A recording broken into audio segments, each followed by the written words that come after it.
السلام عليكم. النهارده عايزة أتكلم معاكم عن خبر وفاة الفنان أحمد عامر بأزمة قلبية.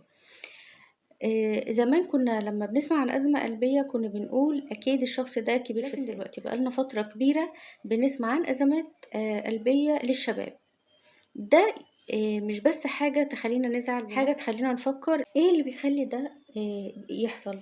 اللي بيخلي ده يحصل اول حاجة الاكل بتاعنا اللي احنا بناكله. الاكل اللي احنا بناكله بقى اكل غير صحي، غير صحي يعني مليان سمنة، مليان زيوت. طبعا المقليات دي قصة، الناجتس اللي بقينا بنأكله لأولادنا والسجق اللي بقينا برضو بنأكله لأولادنا. زمان اهالينا كانوا بيأكلونا اكل صحي، خضار. دلوقتي بقى اغلب الوقت اكل غير صحي واكل وجبات سريعه وناجتس وبرجر والحاجات دي. مفيش مشكله ان احنا ممكن نعمل الحاجات دي لاولادنا بس في البيت وبطريقه صحيه. ممكن نعمل برجر لاولادنا في البيت، ممكن نعمل السجق برضو لاولادنا في البيت.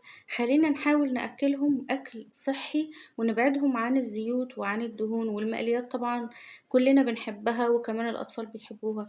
خلينا نستخدم بدايل، خلينا نستخدم اير فراير. مفيش اير فراير ممكن نعمل الحاجات دي في الفرن. المقليات دي ممكن نعملها في الفرن، بطاطس، بتنجان، حتى الفلافل برضو ممكن نعملها في الفرن.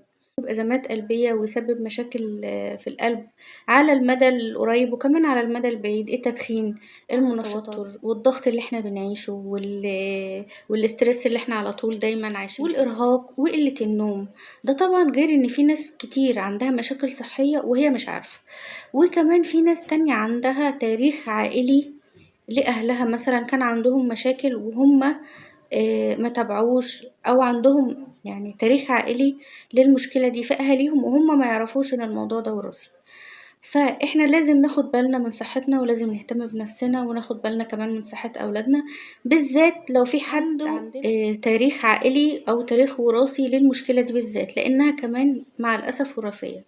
فايه بقى اللي احنا ممكن نعمله او ايه المفروض ان احنا نعمل؟ الحياة بقت سريعة وان الضغط ده بقى حاجة اساسية في حياتنا، بس لازم ناخد هدنة كده وناخد استراحة من الضغط ومن الاسترس ده، ونحاول نتجنب الضغط ده على قد ايه تاني. نعمل كشف دوري كل فترة، بالذات للناس اللي عندها تاريخ وراثي للمشكلة دي، او كمان للناس اللي عندها مشاكل في الضغط او عندها مشاكل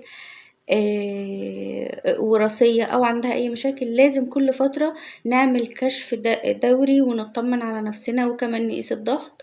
وطبعا لازم المفروض نتحرك على طول ونحاول ان احنا نلعب رياضة حتى لو كانت بسيطة، اي حاجة، مشي، جري، ممكن سباحة، اي حاجة ممكن نقدر ان احنا نعملها. من كل ده ان احنا نبعد عن الاكل اللي بيسد الشرايين المشبعة زي المقليات وزي السمنة وزي الحاجات دي. حسينا في اي وقت بألم او ضيق في النفس او ضربات قلب سريعة او اي حاجة من الحاجات دي لازم نكشف فورا ونطمن على نفسنا حتى لو احنا مفيش عندنا حاجة، لأن مع الأسف المشكلة دي أو المرض ده بيكون صامت وبيكون فجأة، لأنه فعلا بيبقى زي صدمة مفاجأة. ربنا يرحم أحمد عامر ويصبر أهله طبعا ويصبر محبيه. ولو الفيديو ده فاتكم أو خليكم تفكروا بطريقة تانية أو تفكروا في صحتكم، اعملوا لايك وشيروا الفيديو على قد ما تقدروا علشان غيرك يستفيد.